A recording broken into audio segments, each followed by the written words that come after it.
You know what? Yeah, we don't need the background.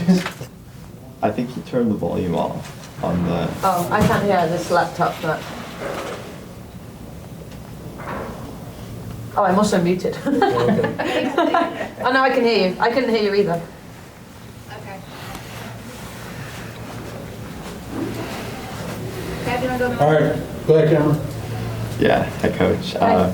We talked about the first half, kind of a training, really dominant first half there. Kind of, what was it like to get out and be on the front foot in the first half, but then also tale of two halves, maybe not as great in the second half. Kind of. We flipped it this week. Yeah.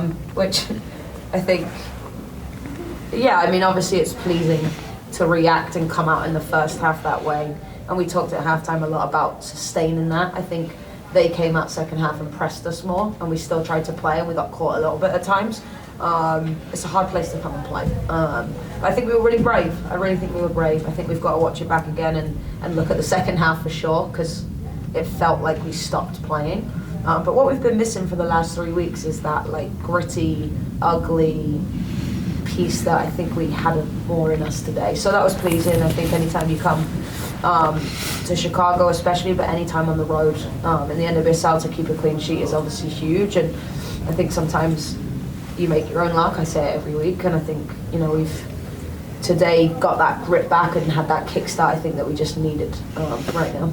Yeah, absolutely. And then today with Allie on the bench, obviously coming off international break, all of that, Sarah Gordon got her kind of first captain. Kind of what were the discussions like around that? Kind of what new responsibilities did she assume today? Just kind of what was that like? Yeah, I don't think anything that she doesn't do normally. I just asked her to be herself, and that's what she was. And I think it's always those special games when you come home to your hometown and a place that she played for a long time. And I think she just embraced it and took it on her shoulders. And again, I think our first half performance might be our best performance so far of the season.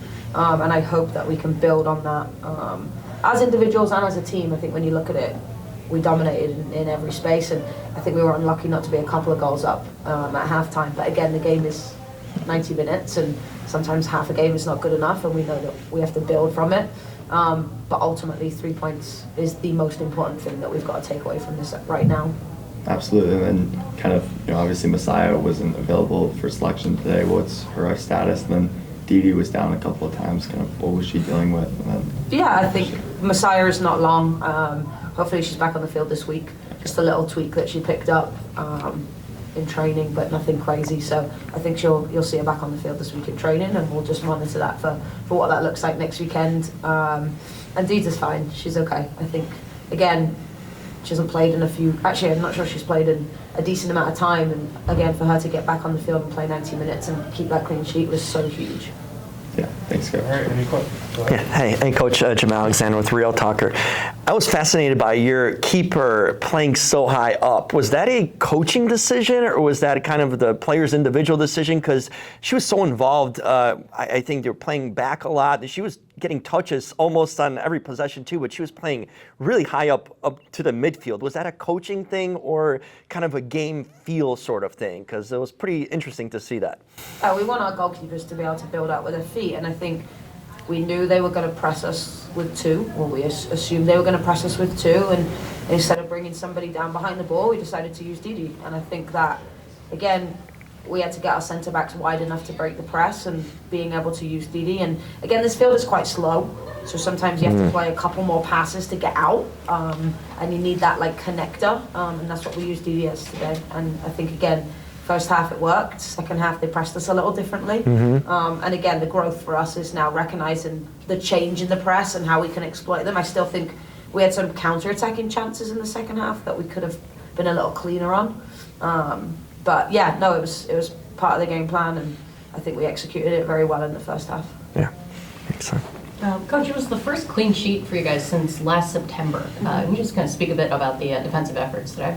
Yeah, we talked about it. I think we said this a lot in the second half of last season. We wanted to do the ugly things really well, and actually reflecting on it, and we spoke about this today, it's not the ugly, it's the basic things that you need to do to earn the right to win games. And we kind of dialed into that. We can talk tactics and we can talk all the X's and O's that you want to talk, but if you don't do the basic things well and the ugly things and have that grit, you can't build on it. And I think we really focused on that this week, being clean, but also having that gritty edge, and I think we had that today. All right, thank you. We can go to the laptop. Quick questions. Go to the laptop. Taylor, you still there? Fred, do you have any question? I am still here, but I don't have anything. No? Okay. Fred, 3, 2, 1. All right. Oh, nope. Can't help himself. Fred, go ahead. Go ahead, Fred. You're muted. Okay, thank you very much. Hi, Becki. Congratulations on the win. Can you talk about your 4 substitutes? Because obviously you had to secure the win. They were pressing, and it must be nice to be able to bring in the 4 players that you did bring in, because it didn't seem like there was any deficiency or a lack of continuity when they did come in. Yeah, I think again, you build out your squad for a reason, and there's going to be rotations in squads, and international duty is always an interesting one when, you know, we obviously came to Chicago and the internationals met us on the road. So you never know how people are going to come back. You never know what shape you're going to be in, and I think to be able to rotate speaks to the volume of our depth, and then to be able to use those players to come in and the level remain the same, I think is always, you know, important. But yeah, no, I think everybody, it was a squad effort tonight, team effort.